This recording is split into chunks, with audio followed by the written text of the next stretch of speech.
There are a lot of people who would like to attend this SONA, this July 22nd. And he said to me, accommodate all of them. Tuloy-tuloy ang ginagawang paghahanda ng House of Representatives para sa ikatlong State of the Nation Address o SONA ni Pangulong Ferdinand Marcos Jr. sa July 22, 2024. Ilang bahagi ng batasang pambansa ang sumasailalim sa pagsasaayos, kabilang na ang paglalagay ng air conditions sa North at South Galleries kung saan pumapasok ang mga mambabatas, dignitaries at iba pang panauhin para sa SONA.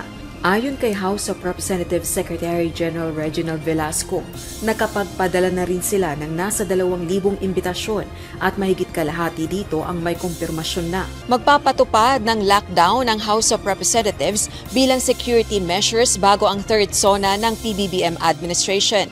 Wala pang ula si Secretary General Velasco kung magkano ang pondo ng Kamara para sa SONA preparations.